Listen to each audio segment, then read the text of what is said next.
panel discussion, which is about HR leadership in the age of digital transformation, strategies and best practices for success. And for the same, I would like to introduce the moderator. Mr. Sanjeeb Lahiri is a HR professional with 25 years of professional experience at a global level in information and communications technology, trading, distributions, manufacturing and holding companies, including startups.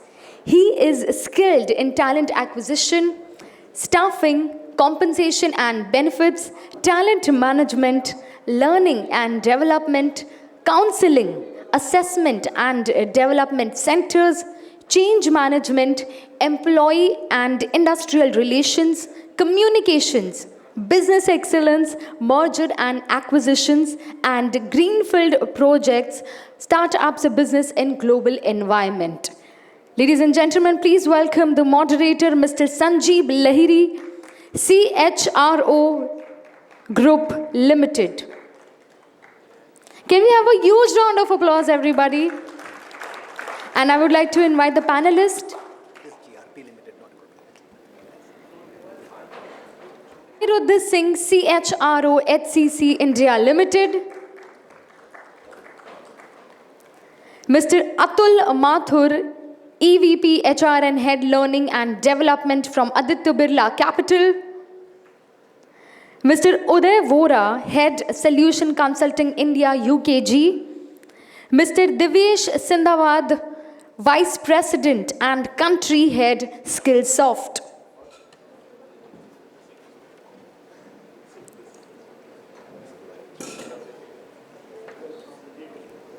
I would request Mr. Sanjeeb Lahiri, CHRO GRP Limited, the moderator of the session, to kindly begin with the session. Once upon a time, in a magical place, people start work with a smile on their face. Some build palaces with giant metal machines, while others cook up enchanting cuisines. But every great workplace, big or small, make people their purpose and bring happiness to them all. Make your fairy tale workplace a reality with workforce management software from UKG. This does not want to stay in a place which is not used to. Okay, good afternoon. After that power-packed, presentation and of course insightful, so thank you, Sharon. It was just, let us get into the aspect of the zeros and ones, right? So we are going to talk about something which I'm sure all of us have been talking about for quite some time now. And I'm sure a lot of deliberations on this would have already happened in this room since morning. So we're going to talk about digits and how to use the digits in some form in our working life. Make sense? Audience? Okay, thank you. Okay, a little quiz then, okay? The term digital transformation, that's what we are going to talk about. It has kind of become a buzzword over the last 2 to 3 years. Agree? Yes, no? Yes, everybody agrees? Okay. Then my next question, who made this term so famous? Wow. Guys, we must have some gifts now. Okay. Yes. If it was not COVID, we really don't know what it was, because I do remember that a couple of weeks before we faced the lockdown, there was a session where I was privileged to talk, and we were still talking about the future of work, less knowing that in a couple of weeks, we will be dropped in the future and we will then start using the term the now of work. So what it has done to us, right? Now, this is a phrase that has been doing, what do you call it? It's going viral, not as viral with the virus, thank God for that. But this term has been used like repeatedly all across the center. Yep. And it has been tossed at all over the place. What does it actually mean? What does it mean to people professionals like us? And what does it indeed mean for the business, right? So, for all we know, there's a good chance that the transformation would be happening all around us. Yep, in the country, in the government, in the society, maybe in our own organization, right? We move from ERP1 to ERP2. Is that not a transformation? We suddenly have to start learning new things, right? So, in some form, yes. And without knowing it as well, we people professionals, and we had a lot of conversations regarding talent acquisition as well, right? So suddenly JDs start having terms like must be a SAP expert, must be a people strong expert, blah, blah, blah. And so many, and I mean, I don't even know how many of those are available in the market, very honestly. As we are talking of the digital world, let me just put in some data here. So what Gartner says is that focus on technology and focus on technology to drive business growth is actually one of the very topmost priorities of the CEOs across the world for this year. It actually ranks number 2. McKinsey says it is one of the top 5 priorities, and there it ranks number 3. Yep. Gartner says that, once again, the future growth focused on technology is one of the top 5 priorities of CHROs across the world. And the same McKinsey says that, and I quite like this term because it actually reads, quote, unquote, elevating HR through digitization. Yep. Where it talks about the entire employee experience bit being taken over by something that is not human. Right? So, we like it or we don't. The elephant is going to stay for some time with us. We agree? Don't agree? So 2023 gone, digitization over, the fear of digitization over, or something else is going to come. What do you think? Did I put everybody to deep thinking? Okay. So I'm indeed honored, I'm privileged to be hosting, some very, very renowned professionals. And we are going to really try to decipher this a little bit more. Yeah. There are some things that we are going to talk about, and definitely I would rather, we will have time for questions. So please do. Yeah. So let's have a conversation. The first thing when we talk about any kind of a digital transformation is that, has it really impacted the role of the people leaders, HR as a function and HR leaders at large? Or has it impacted it at all, right? So this question goes to Aniruddha. What would you want to say on this? Thank you, Sanjeeb. Good afternoon to everyone. And I hope you had a great lunch. And I know that conducting sessions after lunch are quite difficult. And someone was asking you, the previous speaker, that what you had in lunch. Brownies, rasgullas, and I can imagine kind of lunch you had. But this is time for the meat of the conference. And let's begin the journey. So yeah, I mean, if you see, the HR has been tremendously and significantly impacted by the digitizations. There is not a single function which is not impacted. The way you are recruiting, the way you are doing onboarding, learning and development platforms, employee engagement apps, every aspect of the HR is impacted by the digitization. Now, digitization is one thing and digitalization is another thing. And here the rules come of the HR, that how HR has to lead this digitalization efforts in the organization.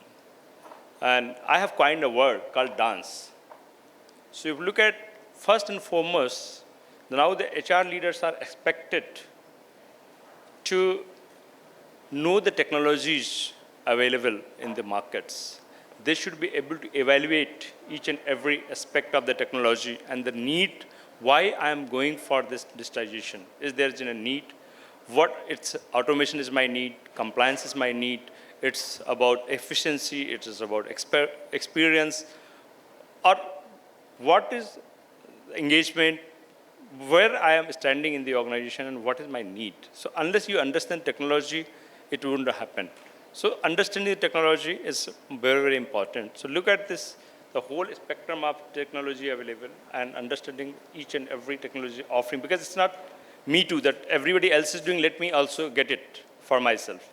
So you have to understand the context and the requirement first. So that's the first and foremost, that you have to identify, implement, and manage the technology.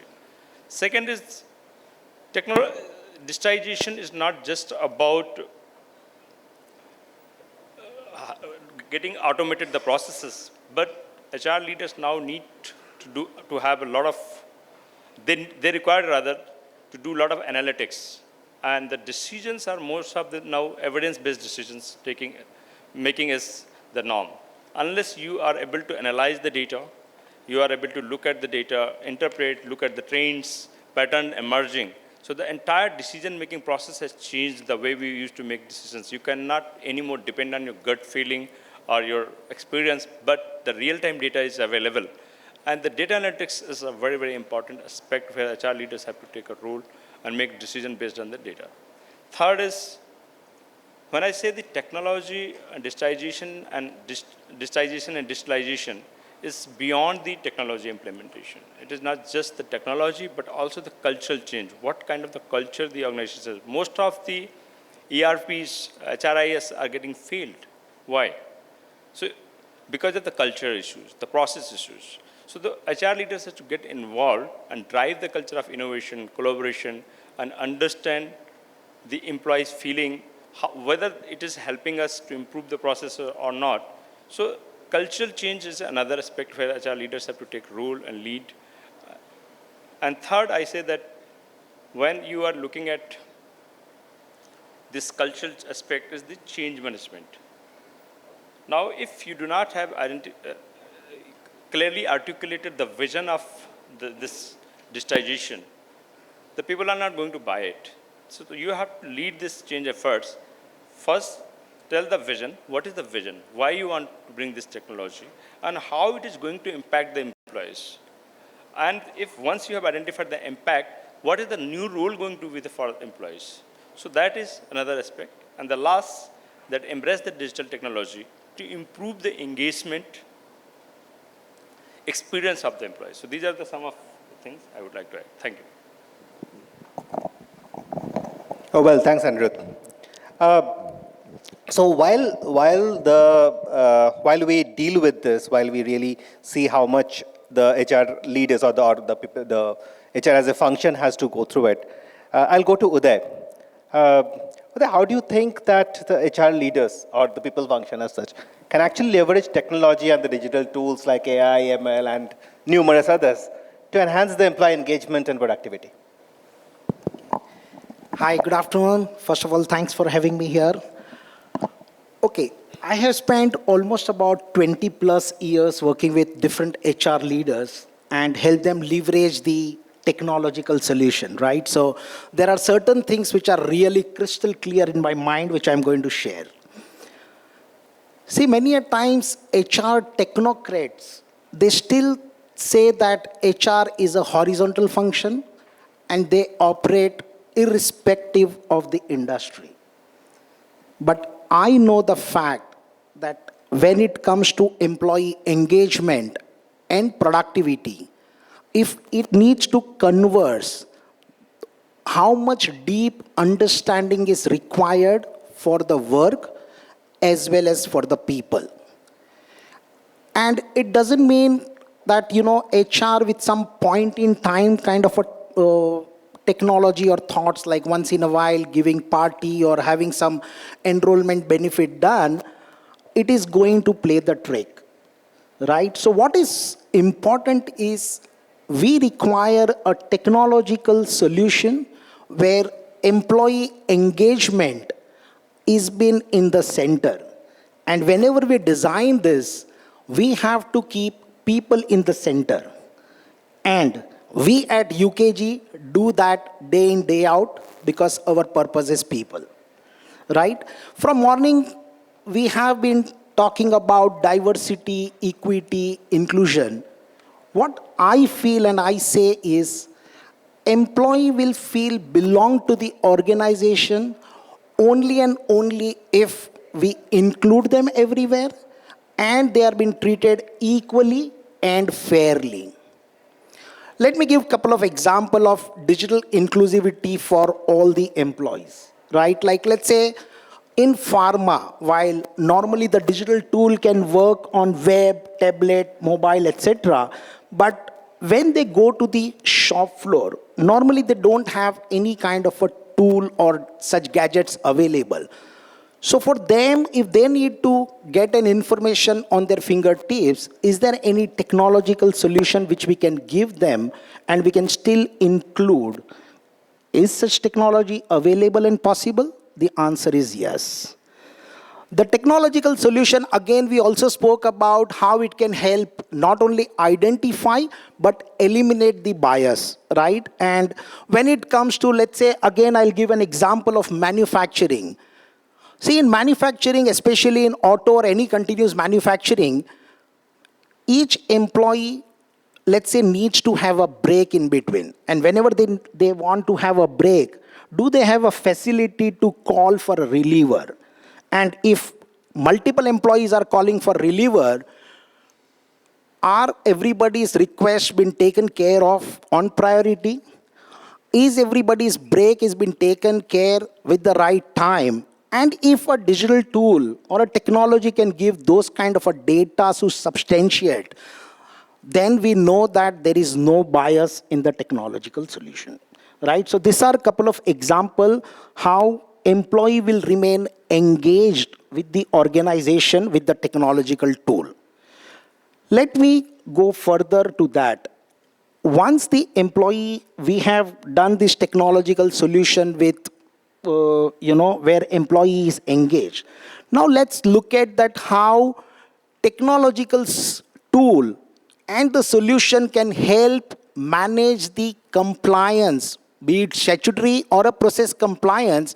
Can it manage it proactively? Let me say, normally we have seen, like in HR and operation, there is normally a tough fight, right? HR says that treat my employees with equity and fairness, and operation says, I want to take care of my production targets, right? So just imagine that if we have a technological solution wherein an operation supervisor is trying to schedule the employee who is already fatigued, or if that employee gets scheduled, then he might potentially breach the overtime. So if that's the case, do we have such kind of a technological tool, not only proactively gives a control mechanism, but also gives a flexibility and suggests that who is the right fit employee in such cases? I mean, there are a number of examples I can quote on this. One more example where technology with AI and ML can help. Like in manufacturing, normally there is always a gap for a given workload. We require, let's say, n number of people, but there are a lot of constraints. So how do we breach those gaps and still ensure that the right skilled people is being given the right job at the right time? Okay, it not only helps improve the employee and the productivity, but it also helps with the employee satisfaction. Right? And needless to mention, Aniruddha just spoke about real-time visibility at a shift start, or maybe a embedded real-time analytics to take care of, business growth and remain business agile. So net technological solution, while it calls for a bit of an investment, but it can help you with the right employee engagement. And I believe you all would remember what Ravi, my colleague, said it in the morning, that once you have a right technology solution and your employees are engaged, you can be sure of having a greater return for the organization. The other advantage is that employees are motivated, they are more productive, and they don't leave the organization. So your turnover is less. So this is what some of the thoughts I have, if anyone wants to add. Thank you. I call upon Divyesh. Would you want to just add on to this? Sure. Am I audible? Yeah? Okay. Thank you so much. First of all, good afternoon, everyone. Great to be here, and thank you, Gain Skills, for arranging this fantastic session. And thank you, Sanjeeb and Uday, for diving so deep in terms of the engagement factor of HR and employees, and how employees today need to be at the center of everything that HR does and organizations do per se. I think from my personal fact, and why Uday has covered a lot of stuff, I won't get into those areas, but to add to it, what I feel is that, first of all, this is the best time to be in HR. Wouldn't you agree? There's so much of focus in terms of what HR does, how it contributes to the success of an organization.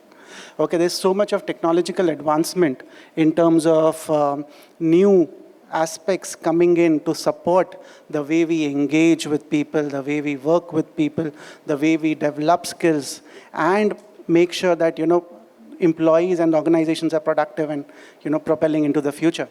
Now, if I were to dive specifically from an AI and ML point of view, which is the de facto buzzword right now, okay, I'll connect to what Aniruddha mentioned, okay. It covers a lot of elements in terms of how decision-making is happening. And there's a lot of good work happening in terms of AI and ML where it supports today, or it will support in the future, the way HR and business leaders make certain decisions. So for example, traditionally, there's a lot of gut or judgment that comes into play, whether it is in terms of whom to make an offer or hire, whom to be promoted, what salary to offer, okay, which training to be delivered, how much training to be delivered. All of these questions typically that are facets of an HR day-to-day job, okay, require getting deep inside yourself, your experience, and making certain judgment calls and decisions. With the way the advancements around AI and ML are happening, in the future, we are going to see a lot of tools and a lot of resources which are going to be available to HR leaders in terms of making this decision-making process much more informed.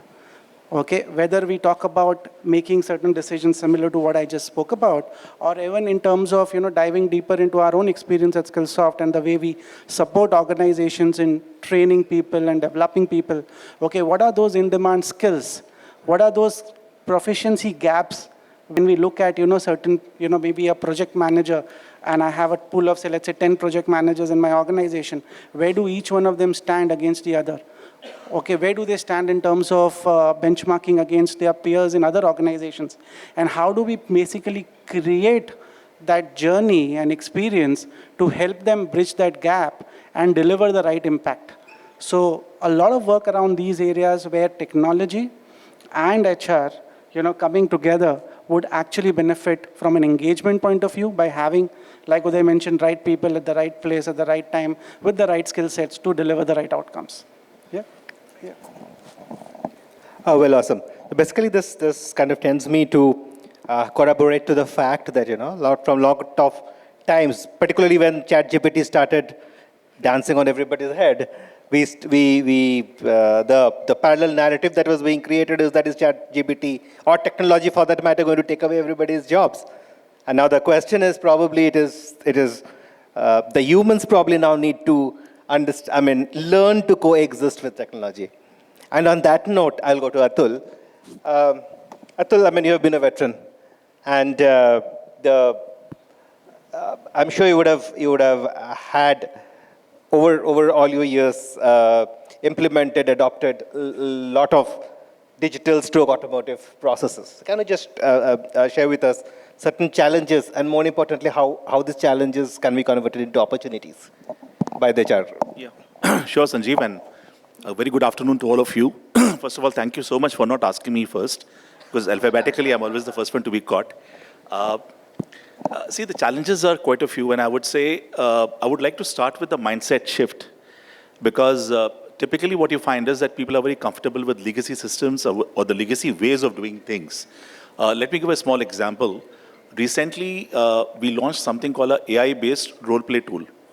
Now, the reason for that was because, we are in a pan-India situation, people spread across the country, and it's not possible to have trainers deputed at all the locations. And what I've been telling the line managers is that we are not a training organization, we are a financial services organization.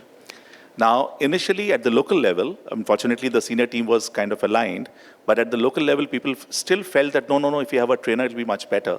And it took us some time to really make them understand the benefit of using a self-paced tool which can help us to actually identify what the areas of improvement are. Now, this is just one example on the training side, but if you look at the complete spectrum of HR, that's what I find, though, like you mentioned, that post-COVID, things have kind of accelerated. So, what we've been trying to do, let's say, before COVID, which took us about 7-8 years, COVID made it happen in just, overnight. However, what I find is that people are again going back to the normal ways of working. And like they say that, if from a crisis you have not picked up anything, then you have let the crisis go waste. And I think digitization is something which is one of the things which we need to really focus on in a big way. There are quite a few challenges which are there, which you can also look at as opportunities also. So obviously in terms of, getting the local IT clearances, because there are, privacy issues, because there are a lot of data which, is going to be put up on servers. They may be your servers or on the cloud somewhere outside, and therefore you need to look at it from a risk perspective, look at it from a security perspective, and ensure that everything is in order. A lot of times it's also the training and upskilling of the employees, which needs to be looked at, because people need to be trained in terms of how to use a system, right? Some of these systems are quite sophisticated, but easy to understand if you are trained properly. Otherwise, you might end up,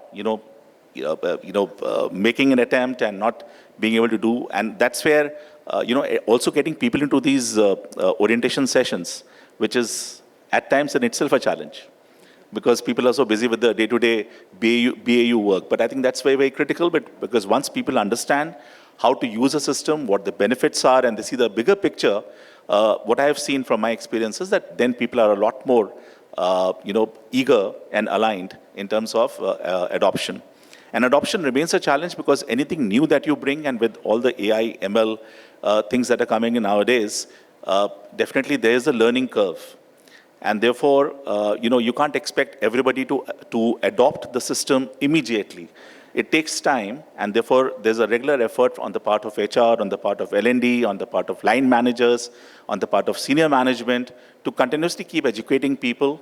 And see, everybody today is talking about innovation, right? Innovation will not happen if you keep doing the same things that we used to do in the bullock cart area. You have to look at new things, new ways of doing things, and that's where technology plays a key role. So there are quite a few challenges. In the end, I would also say that one of the challenge which, and I just came out of a meeting with the CFO, and I'm sure that all of you who have been interacting with CFOs would kind of empathize with me, that it's very difficult to get budgets, and for everything that you're getting, you need to show an ROI for that, right? Now, one of the challenges which I have seen is that all of us are in such a competitive environment that the budgets are limited. And therefore, what I've been speaking in different forums is that even the companies, the technology companies, need to price their solutions appropriately. Otherwise, it becomes very difficult. Because if you just try to skim the market, then a lot of good solutions would just go, unutilized. So I think somewhere there has to be a common, meeting point where the companies can afford that solution, and the providers look at the bigger picture and are able to see a slightly medium-term, phase for them to kind of recover their money in terms of whatever new things that they've come out with. So some of the challenges that at least I have faced. Also, I want to correct you, Sanjeeb. I'm not that old as I look, right? So you said you're a veteran. Nowadays you can become a veteran. ChatGPT can make you a veteran in no time at all. Oh, no, I really didn't mean that, but no. It's the what do you call it? The Nami Kafiya story. No, thank you. Okay, I'll go to Divyesh now. So see, we have been talking about this, and we just heard from the from the discussions that we've had so far that this is normal, this is there to stay, and more than challenges, it's probably a huge opportunity for the people function itself. So my question to Divyesh is that, so what do you think, Divyesh, are going to be certain key competencies that we need to develop within ourselves to ensure that we are that we're able to navigate this age successfully? Okay. Interesting question. Thanks, Sanjeeb. Yeah, so I'll take it in both ways, right? It's basically for the HR and for the people, okay? Yeah, so when I look at it, from an HR perspective, I think the biggest, focus area would be in terms of the mindset, okay? Because it all starts with the way you think about how the situation is and what is going to be, how you visualize the future to be, and what kind of investments you are making today in terms of people, capabilities, systems that are going to be important. Now, Aniruddha mentioned in terms of, the number of systems and options which are available today. Okay, Atul also did touch upon the fact that, providers need to, look at it from a medium to long-term point of view and all of that. But today, in my mind and based on my experience with my customers, the biggest challenge is in terms of, basically, how do I cut the clutter if I'm an HR professional? There is everybody claiming to be the best in class, technologically advanced, superior to anybody else, okay, with proof of points and concepts and everything. So how do I cut the clutter and make sense of which is that right partner with whom I need to invest for long term and who can help me not from a current state point of view, but also from a future state point of view. Yeah, and that's where it starts with the mindset and looking at it holistically, okay, beyond what I need today to where I'm trending towards from a future point of view. So that's more for the HR. From an employee point of view, I think the challenges are multifold because we are all, I think, we've heard this multiple times. I'm sure everybody in the audience might have heard this, that, the shelf life of skills is, eroding, and it's churning very fast. And the speed at which digital and technology are influencing our work life, it's so immense that World Economic Forum sometime recently spoke about, 50% of the people, okay, employees, would need some bit of reskilling by end of 2025. Okay, so 50% of the work population globally is a massive, massive number. And what creates more complexity to it is that 94% of business leaders, okay, expect this to happen on the job, which means that imagine you are driving on a highway, okay, at a speed of, maybe 80, 100 kilometers per hour, and you are changing your tires, right? So that's the complexity that it adds. Okay, you are delivering on your outcomes, you are working every day, you have business priorities and, all of that. And while doing that, you need to take time, you need to look at what's happening in the future, what are the new roles and all of that. And if I look at the roles, again, we are here as part of the HR fraternity talking about technology and digital transformation, isn't it? So that says it all, that, okay, there is a technology flavor or a digital flavor to everything that we are doing. So roles which are like, IoT specialist from a manufacturing point of view, okay, AI ML specialist, okay, all of these are going to be more in demand. And from a skill set point of view, there is going to be a huge focus in terms of having technology awareness to use technology as an ally to deliver business outcomes, and at the same time, deep human skills which are not replaceable and which cannot be achieved through ChatGPT and the likes. So which are like critical thinking, continuous learning, then problem-solving skills, resilience. These are some of the key skill sets which I believe are going to be much more in demand and which are going to be the focus area as we look at building skills and capabilities for the future.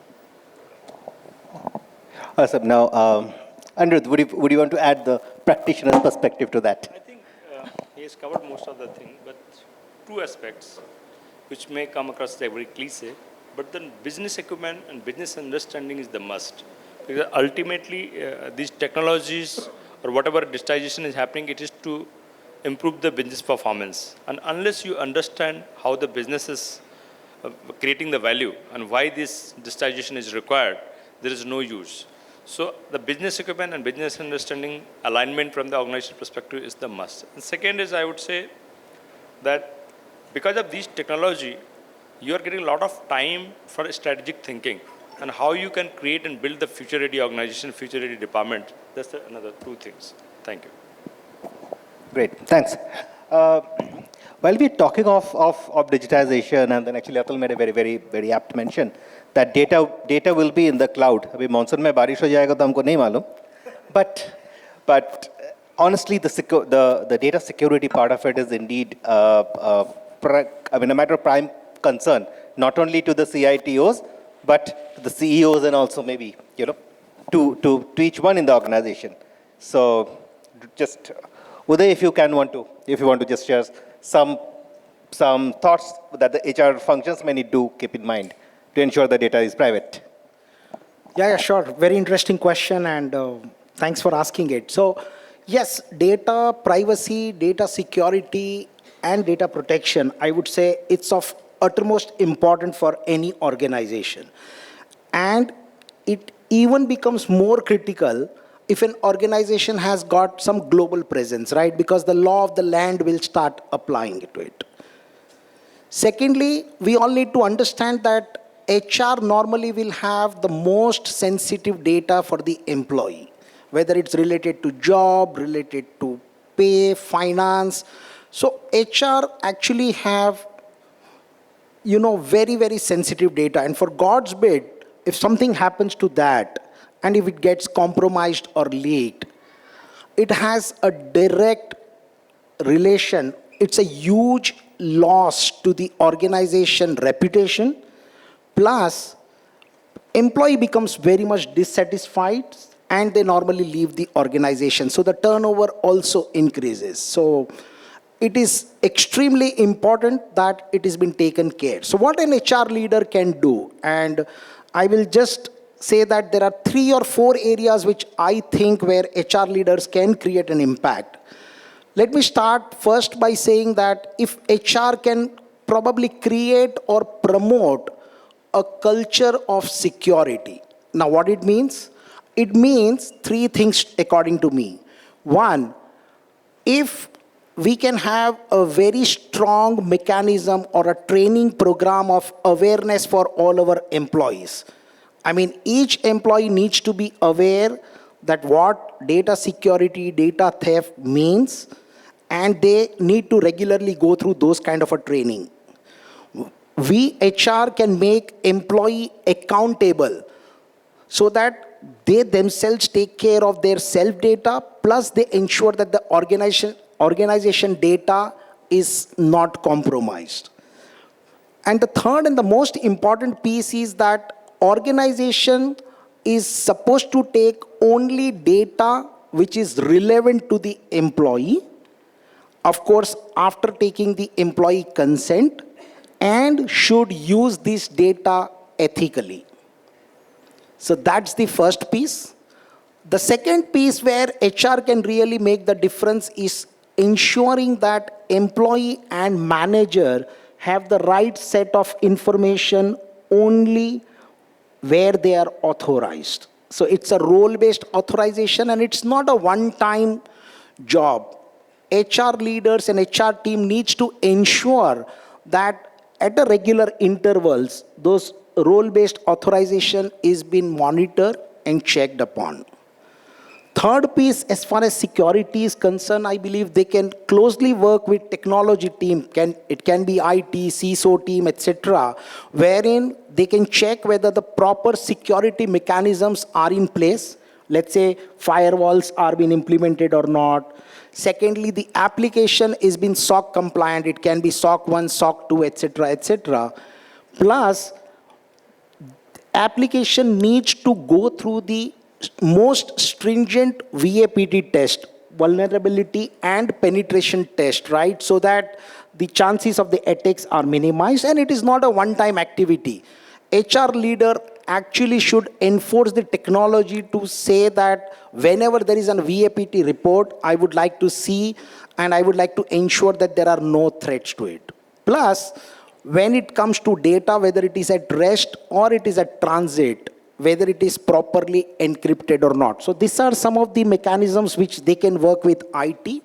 And finally, HR leader can always ensure that all the information which has been collected from employee, so where and how it was collected, where it was stored, how the data was massaged, and how it is being stored after massage. So all this, and for all this data what is being stored, proper audit mechanism at a regular interval is being taken care of. So these are some of the things, if HR can, 3 or 4 areas, if HR can look at it, then those kind of a thing like data security and data protection can be taken care of. No, thanks, Uday. Insightful. What has been playing in my mind after Divyesh said that we are probably into the place where we need to learn to change the tires on the highway. Now, I'll get back to Divyesh. Divyesh, can you just guide us through? Because one is changing our mindset, of the HR team, but when we are, as people professionals, when we are responsible for learning or for driving this change across the organizations, upskilling across the organizations, some tidbits on how do we handle that? Sure. Thanks. This should be an easy one given our profile at Skillsoft. Okay. So, there are many ways in which, and there is no one size fits all, but then I'll try to, give you some top of the mind, strategies that we have seen working with organizations. Okay. Now, number one is in terms of basically, like I said, mindset. It all starts here. Okay. So how do we look at building consensus to look at skilling as an investment and not necessarily an expense? Okay. Now, today, skilling is and should be a part of every organization's agenda. But the unfortunate truth is that a lot of interventions still fail because they are designed and implemented with a perspective on cost. Okay, so how do we basically build that kind of consensus at a leadership level of an organization to basically look at learning interventions and skilling interventions as a long-term game? Okay, because of these macroeconomic changes in the skills and competencies which are required and which are going to be so important for organizations to remain relevant. Okay, so that's going to be number one. Number two is going to be in terms of context. Okay, because context matters a lot. And how do you create a blend of learning resources using the context that is there for your organization and for your intervention? Okay, because today we also believe that one size doesn't fit all from a learning point of view. Not every moment is a deep skilling moment, and not every skill can be learned on the fly. Okay, there has to be a combination of resources that you need to put in front of your people by creating a right blend of resources within the context of the organization, okay, so that they can be implemented. So even AI and ML, I spoke about AI and ML earlier, so I'll take the same thing. And AI and ML, learning program fundamentally may remain the same across different levels and organizations. But when it comes to a manufacturing setup compared to an IT setup to an HR setup is very different. So how do you basically complement that additional context-related elements so that it makes sense for the learner and they are able to be productive on the job? Because at the end of the day, organization is investing in learning to create that outcome and to build that ROI. Yeah, so that's going to be important. Third would be in terms of basically keeping skilling skills inventory, taxonomy, and focus. Okay, there's a lot happening in that space. Okay, we have been talking about gig economy for a while now. Okay, and that's going to be more important going forward. Okay, in terms of how do you make sure that you have the right skills, because the change at which the technology is advancing and the way the work life is changing, like I spoke about earlier, okay, unless and until you have a very strong skills taxonomy, which allows you to bring in those elements of skilling together in a purposeful way to create that impact, it is not going to work. Okay, and then I would talk about, really creating those journeys which are going to be important from a learner point of view. It in a way, coincides with the earlier point, but then it's going to be very important to create a vision for the learner in terms of where is it this entire intervention going to take me, and not to forget, last but not least, not to forget with him. What's in it for me? Are you creating enough awareness? Yeah, there is a lot of recognition today in employees and people that skilling is important. They want to, they are prompted on their own to learn, but at the same time, it doesn't harm to create a campaign around what a learning deliverable is and how it can help somebody grow. It doesn't harm to create a little bit of incentive structure there to, get that little extra push to make sure that adoption is happening, which will actually, create the value that the organization is looking for. So it's going to be a combination of all of these elements, which are going to be important from a strategy point of view for building the right skills for the organization and everything. Thanks, Divyesh. Okay, now, while we do all of this, and I think Uday had also mentioned about that we in HR, we deal with a lot of data, a lot of personal data, a lot of organizational data, a lot of demography data, and so on and so forth. Some of it can also be very, very, very, very specific and very, very sensitive, if I may, if not used sensibly or ethically. So my question to Atul is, what do you think, or what are those ethical considerations that the HR teams need to specifically keep in mind while we're implementing any of these solutions? Yeah, Sanjeeb, thanks for asking. I think it's a very, very important thing which often might get overlooked, in the flurry of things and, wanting to do something new in the organization. I think ethical aspects definitely need to be, reflected on. There are quite a few things. I'll speak about some of the key ones over here. One is in terms of confidentiality, right? Now, for example, there are certain models, predictive models, which will tell you that how long an employee would stick in the company. And, and that's how you try to, HR would like to, build its pipeline or maybe do certain interventions. What it also means is that there's a surveillance system which is actually observing the employee, and that data is getting captured, right? And therefore, it's important from an ethical perspective that the employees need to know that there is some such thing which is happening in the organization.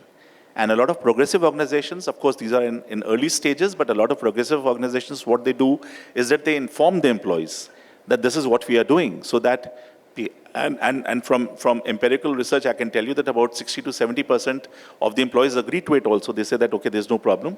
You please monitor our data, right? Because at the end of the day, they also feel that, yes, it could be a win-win situation.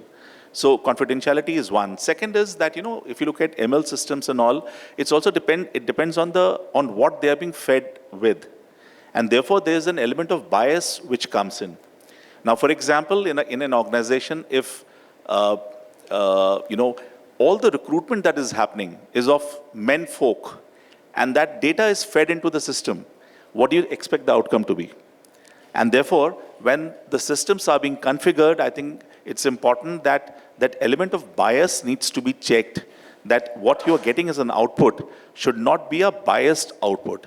Now, this is something which a lot of people may not realize, because again, these are early days of these technologies, but it's something definitely worth keeping in mind and looking at when you are looking at, from a, ethical, consideration. So net, what I would say is that there are quite a few things which we need to, definitely keep in mind. Also, one very important thing is that what is the objective with which you are bringing in, digitization, or like I think one of my co-panelists said, digitalization, right? If the starting point is that I want to reduce manpower headcount, that's wrong. Because then you are not doing the right thing, right? Yes, certain roles may cease to exist, but a lot of new roles will come up to handle these technologies. And therefore, what's important is that, is this technology going to help me? Is it going to facilitate in terms of productivity enhancement? Is it going to help in terms of employee welfare, employee engagement? I think that should be the starting point, instead of looking at cost cutting and therefore bringing in some technology. So some key points I thought which are important to look at, but otherwise, yes, there's a lot of debate going on even on ChatGPT right now. There's a lot of debate going on in terms of the ethical aspect, and I'm sure that we need to, as HR folks, definitely be very, very careful before we, move ahead. I'll just give a slightly tangential example. When you look at our country and, in the earlier days when the objective was to increase productivity of the farm or the farm yield, a lot of fertilizers and a lot of those things were brought into the picture. Today you find a lot of people are suffering from malignancy, right? And earlier it was felt that, if you are addicted to cigarettes or alcohol, or you're a non-vegetarian, nothing of that holds true. I mean, people who have been absolutely very, very simple in their, eating habits and and the way they have lived also are diagnosed with malignancy. Now, the point that I'm trying to make over here is, let's also be accountable to our posterity. Whatever that we're doing today, let's think about it properly. Let's not just look at it from short-term profit perspective. Let's not just look at it from the short-term P&L perspective or what I have to present to the board or to my stakeholders. Think through it properly and then implement the technology. Oh, great. You're right, and it makes me to think that because, at times the collateral damage, if I may, that becomes a nightmare for the future to handle, right? So on that note, friends, I hope you enjoyed. Now, sitting here, I am indeed enlightened, surrounded by the luminaries. But I think we still have some little time for one or two questions, quickly. Any questions? So we can take one question. Anybody? Kindly raise your hand. Except when it's a tea break, don't ask us that. Yeah. All right, let's Thank you move so ahead. much. Thank you. It's been an honor to moderate this panel. And once again, I live this day as enlightened. Thank you so much. Thank you. Thank you so much. I would request Ms. Sonika Aaron to join us on the stage and kindly felicitate the moderator and the panelist. Be limited. Can we have a huge round of applause for Mr. Sanjeeb Lahiri? Thank you so much for moderating this session wonderfully.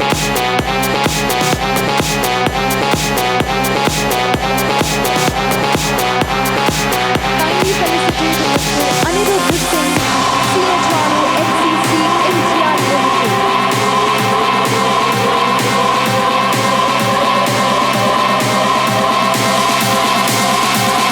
Mr. Atul Mathur, EVP HR, Birla, Aditya, Birla, Can we have a huge round of applause for Mr. Atul Mathur?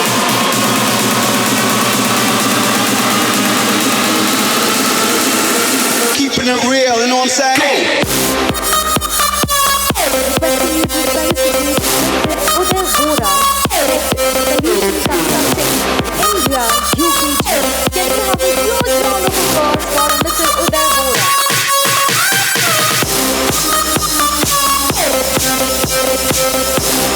Mr. Divyesh, Sindhwaad, Vice President and Country Head from Skillsoft.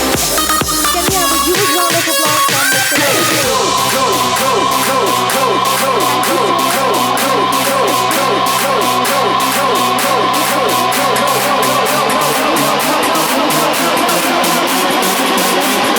Keeping it real, you know what I'm saying? You